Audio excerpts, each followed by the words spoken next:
আসসালামু আলাইকুম। Hello everyone, welcome back to my channel. This is Marjia daily blog থেকে বলছি। কেমন আছেন সবাই? আশা করি সবাই ভালো আছেন। আমিও আল্লাহর রহমতে অনেক ভালো আছি।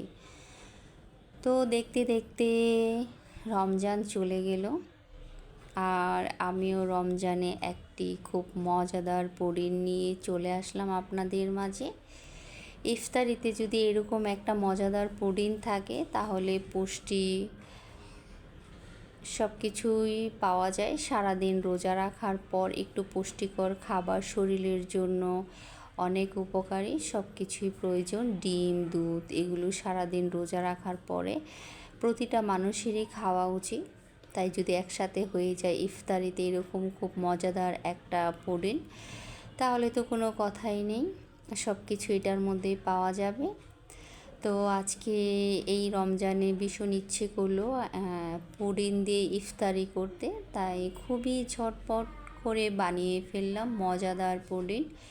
আর এই পুডিং বানাতে কিন্তু তেমন কিছুই লাগে না, খুব অল্প সময়ে অল্প উপকরণ দিয়েই তৈরি করা যায় ঘরোয়াভাবে। আর এটা দেখতেও যেমন সুন্দর হয়েছিল, খেতেও মাশাআল্লাহ অনেক মজা হয়েছিল। তো আমি এটার মধ্যে 6টা ডিম দিয়েছি। এখানে আমি 1.5 কেজি দুধ নিয়েছি, তার জন্য 6টা ডিম নিয়েছি, আর পরিমাণ মতো চিনি নিয়েছি। তো প্রথমে আমি দুধগুলোকে খুব সুন্দর করে একটা পাতিলে ঢেলে নিলাম, কারণ দুধগুলোকে ঢেলে তারপর আমি চুলায় বসিয়ে দিলাম।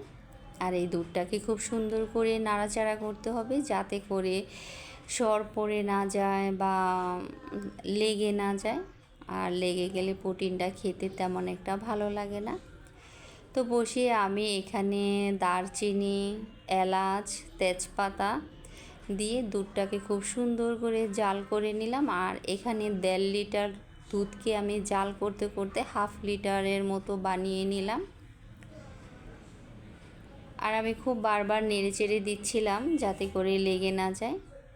আর রমজানের ইফতারির সময় ঠান্ডা ঠান্ডা পুডিং খেতে কী পরিমাণ যে ভালো লেগেছিল।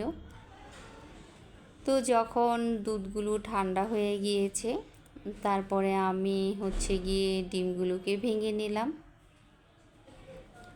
তো প্রথমে আমি 4টা ডিম ভেঙে নিয়েছিলাম, ভেবেছিলাম যে 4টা ডিম দিয়ে বানাবো, তারপর মনে হলো যে না, 6টা ডিম দিয়ে বানাবো, কারণ ডিমের পরিমাণ বেশি দিলে খেতেও খুব ভালো লাগে। তারপর আমি আরও 2টা ডিম একে একে দিয়ে দিলাম, একটা আসলে অফ ক্যামেরাতে চলে গিয়েছিল। তো এটা যখন খুব ভালো করে আমি ফেটিয়ে নিলাম, আর এর মধ্যে দিয়ে দিলাম পরিমাণ মতো চিনি। তো আপনারা চাইলে একটু লবণ দিতে পারেন, আমি আবার লবণটা ব্যবহার করিনি। তো আমি আমার পরিমাণ মতো চিনি দিয়েছি, আপনারা আপনাদের পরিমাণ মতো চিনি দিয়ে নেবেন। তারপরে এটা আমি খুব সুন্দর করে ব্লেন্ড করে নিয়েছি। আমি অনেকটা সময় ধরে চিনিটাকে এত সুন্দর করে গলিয়ে নিয়েছি, আর দুধের সাথে একদম মিশে একাকার করে ফেলেছি।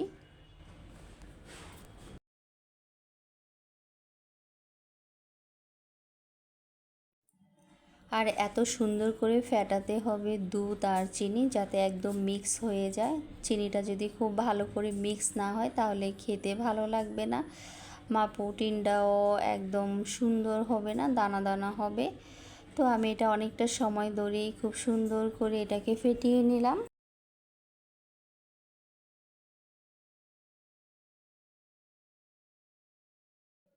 তো ডিমটা ফেটাতে ফেটাতে আমার যে দুধটা আমি গরম করে রেখেছিলাম সেটাও ঠান্ডা হয়ে গিয়েছে একদম। আর এই দুধটাকে কিন্তু ঠান্ডা করে নিতে হবে। আর তারপরে আমি দুধ, চিনি, ডিম আবার বেশ কিছুক্ষণ এটাকে নেড়ে চেড়ে ব্লেন্ড করে নিলাম, খুব সুন্দর করে মিক্স করে নিলাম।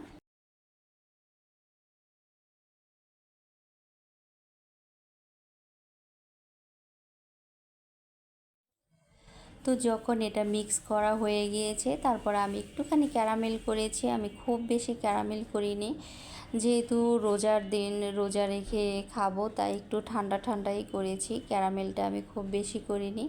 তো আমি যেই বক্সের মধ্যে এটাকে মানে দুধটাকে ঢেলে দিব। ওই একটা বক্সের মধ্যে আমি বেশ কিছু চিনি দিয়েছি।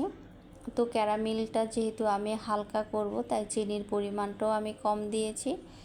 তো চিনিগুলো দিয়ে তারপরে আমি চলে গেলাম রান্নাঘরে আর চুলায় বসিয়ে দিলাম। তো একটুখানি এটাকে নেড়ে চেড়ে নিলাম, ক্যারামেল হওয়া পর্যন্ত অপেক্ষা করে নিলাম।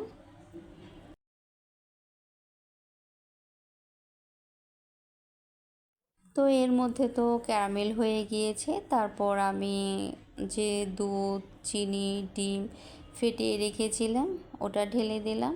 তো দিয়ে আমি খুব সুন্দর করে বক্সের মুখটাকে লাগিয়ে নিলাম। তারপর একটু পরিমাণ মতো পানি দিয়ে উপরে একটা পুঁতা দিয়ে বসিয়ে দিলাম প্রায় 1.5 ঘন্টার জন্যে।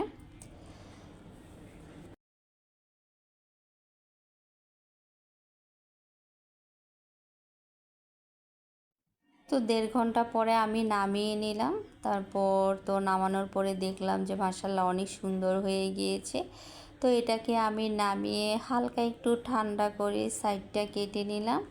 তারপর আমি এটাকে ঢেলে নিলাম, ঢেলে পরিবেশন করে নিলাম। খুব সুন্দর করে সাইডগুলো কেটে নিলাম, কারণ যেহেতু ইফতারিতে খাবো তাই আগেই সব কিছু ঠিকঠাক করে ফ্রিজে রেখে দিলাম।